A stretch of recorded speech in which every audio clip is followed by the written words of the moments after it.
یہ دونوں طالبان دھڑوں کا مل جانا آپ کو لگتا ہے کہ خطے میں جو دہشت گردی کی کارروائیاں خاتمے کے لیے چل رہی تھیں ان کو انفلوئنس کر سکتا ہے؟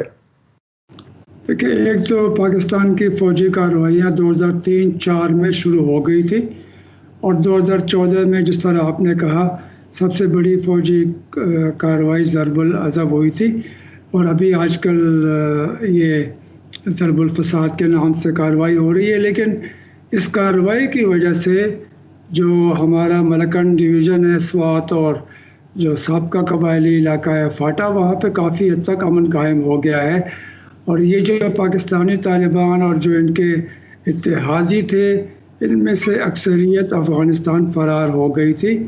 اور جس طرح بھی ایک UN کی رپورٹ بھی آئی ہے کہ 6 سے لے کے 6,500 تک پاکستانی طالبان اور ان کے ساتھی وہ افغانستان میں موجود ہیں، اور وہاں سے پاکستان میں حملوں کی منصوبہ بندی کرتے ہیں۔ تو ابھی یہ جو نئی خبر ہے کہ یہ دو جو دھڑے تھے تحریک طالبان پاکستان کے، یہ جو قیادت کی وجہ سے، امارت کی وجہ سے علیحدہ ہو گئے تھے جب فضل اللہ کو امیر بنایا گیا تو اختلاف رائے پیدا ہوا تھا۔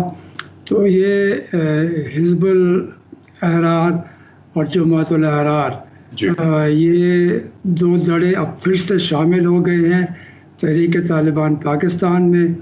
میرے خیال میں ایک بڑی وجہ یہ بھی ہے کہ چونکہ ان میں تفریق پیدا ہوئی، دھڑے بندی ہوئی، تو یہ کمزور ہو گئے تھے۔ ویسے بھی کافی لوگ ان کے مارے گئے، پکڑے گئے، تو ابھی ان کی مجبوری بھی تھی کہ یہ اکٹھے ہو جائیں، اور ابھی آپ دیکھیں گے کہ یہ کوشش کریں گے کہ اپنے حملوں میں تیزی لے کر آئیں تاکہ یہ دکھائیں کہ یہ اکٹھے ہو گئے ہیں اور کافی مضبوط ہو گئے ہیں۔ تو یوسف صاحب، کس حد تک آپ کو لگتا ہے کہ یہ دونوں دھڑے طالبان کے جو اکٹھے ہوئے ہیں پاکستان میں کوئی خدشہ ہے کہ پرتشدد کارروائیاں اس حوالے سے بڑھ سکتی ہیں؟ دیکھیں، میں سمجھتا ہوں کہ ممکن ہے کہ چونکہ یہ اکٹھے ہو گئے ہیں اور یہ دکھانا چاہیں گے کہ ابھی یہ مل کر کارروائیاں کریں گے اور ان کی طاقت میں اضافہ ہو گیا ہے، تو کچھ شروع میں تو کارروائیاں ہوں گی۔ آج بھی پولیس نے دعویٰ کیا ہے کہ لاہور میں حزب الاحرار کے ایک دہشت گرد کو پکڑا گیا ہے، اور یہ بھی اعلان ہوا ہے کراچی میں کچھ دہشت گرد پکڑے گئے ہیں۔ تو اس کا مطلب یہ ہے کہ انہوں نے اپنے لوگ بھجوا دیے ہیں، سہولت کار بھی ہیں، اور وہ نئے حملوں کی کوشش کریں گے۔ لیکن چونکہ ان کی مجموعی قوت کمزور ہو گئی ہے، اور جب سے ان میں اختلاف رائے پیدا ہوا، دھڑے بندی ہوئی، تو اس کے بعد سے ہم نے دیکھا کہ پاکستان میں دہشت گردی کے واقعات کم ہوئے۔ تو شاید شروع میں کچھ اضافہ ہو، لیکن مجموعی طور پر میرے خیال میں کوئی اتنا اثر نہیں پڑے گا۔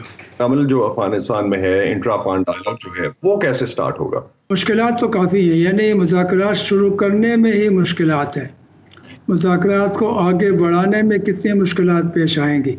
آج امریکہ کے نیشنل پبلک ریڈیو کی طرف سے خبر بھی آئی ہے کہ افغان حکومت نہیں چاہتی کہ امریکی انتخابات تک یہ بات چیت شروع ہو یا آگے بڑھے، کیونکہ ان کا شاید یہ خیال ہے کہ اگر جو بائیڈن منتخب ہو گئے تو ان کی افغانستان کے حوالے سے ٹرمپ کی پالیسی سے مختلف ہوگی، اور وہ ٹرمپ کی پالیسی سے نالاں ہیں۔